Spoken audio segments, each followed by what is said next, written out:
बिहार में पत्रकार तब तक सुरक्षित रहेंगे जब तक वो मुंह चुप करके बैठेंगे। अगर वो मुंह चुप नहीं करके बैठेंगे, कलम अपना चुप करके नहीं रखेंगे, तब तक उनकी हत्याएं होती रहेंगी। हम लोग यही आज मांग कर रहे हैं कि पत्रकार सुरक्षा कानून जल्द से जल्द सरकार लागू करे। मधुबनी जिला आरक्षी अधीक्षक महोदय अपने नॉन ऑफिशियल बयान में प्रेम प्रसंग बताए थे, लेकिन अभी ऑफिशियल बयान जो उनके द्वारा दिया गया है उसमें स्पष्टतः बताया गया है जो अविनाश मेडिकल माफियाओं के विरुद्ध जंग छेड़ रखा था और मेडिकल माफियाओं ने साजिश कर अविनाश का हत्या करवाया है।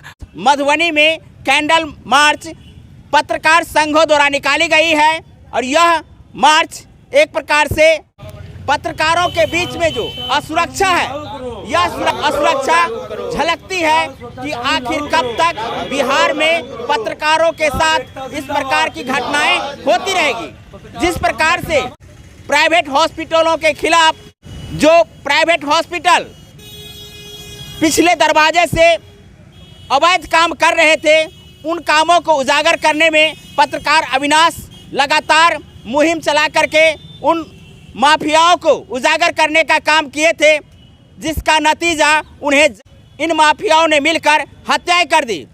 इस घटना को लेकर के कैंडल मार्च निकाली गई है, साथ में पत्रकारों की कुछ मांगे हैं। आप देख सकते हैं कि यहाँ विभिन्न चैनलों के, विभिन्न मीडिया हाउस के पत्रकार बंधु हैं और एक साथ अविनाश के हत्यारों को जल्द से जल्द गिरफ्तार करने एवं अविनाश के न्याय के लिए यहाँ आवाज़ उठा रहे हैं। आइए हम यहाँ विभिन्न चैनलों के पत्रकार बंधु हैं, उनसे जानकारी लेते हैं कि क्या कहना चाहेंगे कि बिहार में पत्रकार कब तक सुरक्षित रहेंगे। बिहार में पत्रकार तब तक सुरक्षित रहेंगे जब तक वो मुंह चुप करके बैठेंगे। अगर वो मुंह चुप नहीं करके बैठेंगे, कलम अपना चुप करके नहीं रखेंगे, तब तक उनकी हत्याएं होती रहेंगी।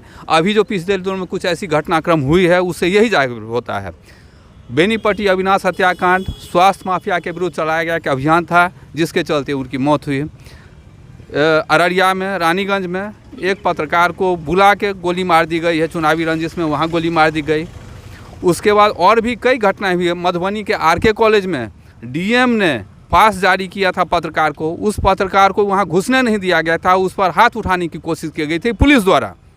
इसके विरोध में हम लोग ये आवाज़ उठा रहे हैं कि जब हमारे जब मधुबनी जिला के संरक्षक खुद डीएम साहब हैं, उन्होंने पास दिया था, तब आखिर क्यों नहीं पत्रकार को भीतर घुसने दिया जा रहा था। एक प्रतिष्ठित अखबार के वो पत्रकार थे।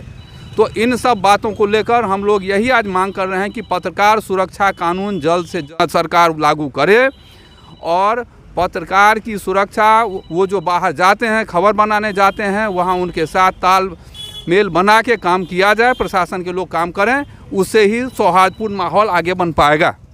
दूसरों के न्याय के लिए पत्रकार आवाज़ उठाते हैं। आज पत्रकार के साथ में इस प्रकार की घटनाएं हुई है तो पत्रकारों में भी दो फाड़ है। आखिर क्यों नहीं इसके लिए आवाज़ बुलंद की जाए।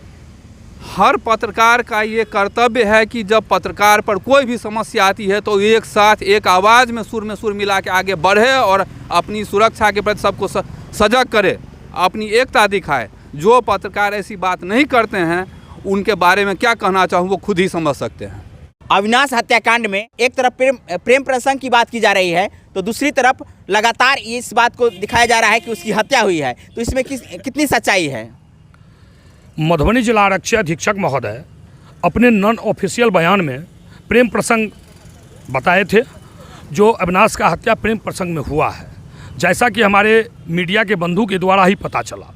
लेकिन अभी ऑफिशियल बयान जो उनके द्वारा दिया गया है उसमें स्पष्टतः बताया गया है जो अविनाश मेडिकल माफियाओं के विरुद्ध जंग छेड़ रखा था और मेडिकल माफियाओं ने साजिश कर अविनाश का हत्या करवाया है।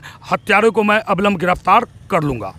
तो आप देख सकते हैं कि जो अनऑफिशियल बयान दी गई थी, उस बयान को लेकर के सारे जगह इस बात की चर्चा थी कि अविनाश प्रेम प्रसंग मामला है, लेकिन जिस प्रकार से ऑफिशियल बयान मधुबनी एसपी के द्वारा दी गई है कि यह प्रेम प्रसंग का मामला नहीं बल्कि प्राइवेट मेडिकल माफियाओं द्वारा की गई हत्या है और इस हत्या में जो भी संलिप्त है उसे जल्द से जल्द गिरफ्तार की जाएगी। और इसी बात को लेकर के यहाँ पत्रकार बंधु और साथ में पत्रकारों के साथ में जो असुरक्षा है उसी असुरक्षा को लेकर के यहाँ कैंडल मार्च निकाली गई है। आने वाले समय में इस प्रकार की जो घटनाएं हैं पत्रकारों के साथ ना हो, इन तमाम बातों को लेकर के यहाँ मधुबनी में कैंडल मार्च निकाली गई है। रानीगंज हो या गोपालगंज या मधुबनी, पत्रकारों का हत्या काफ़ी निंदनीय है। प्रशासन के द्वारा पत्रकारों को सुरक्षा मुहैया करवाया जाए, पत्रकार सुरक्षा कानून लागू हो और पत्रकारों के मान सम्मान के रक्षा के लिए प्रशासन के लोगों के द्वारा अविलंब उचित प्रबंध किया जाए। नहीं तो पत्रकार में जो आक्रोश बढ़ रहा है, पत्रकार का जो एकता है, पत्रकार का जो शक्ति है, उसका एहसास प्रशासन और सरकार को भी दिखा दिया जाएगा। पूरे बिहार में चर्चा है कि आखिर कब तक पत्रकारों के ऊपर इस प्रकार की घटनाएं होती रहेगी, बिहार सरकार कब तक पत्रकारों को उपेक्षित करते रहेंगे। इन तमाम बातों को लेकर के यहाँ रोष जताए हैं और इसी बात को दिखाने के लिए हम यहाँ मधुबनी के समाहरणालय के नज़दीक से दिखाए हैं। तो आप लोगों को इस प्रकार की घटना को लेकर क्या कहना है, कमेंट करके ज़रूर बताएंगे। इतना ही नहीं, प्रशासन के लोगों को गंभीरता से विचार करना चाहिए। जो दूसरे के हकों और अधिकार के लिए आवाज़ बुलंद करता है, रात दिन एक करता है, अपने सुख को बलि वेदी पर चढ़ाकर भर दिन भर रात धूप में, जाड़े में, बरसात में, तपती गर्मी में खड़ा रहता है, क्षेत्र में घूमता है, उसका मान सम्मान का रक्षा कैसे होगा? प्रशासनिक लोगों को सोचना चाहिए। यदि नहीं सोचा जाता है तो ये मानसिकता में परिवर्तन लाने की आवश्यकता है।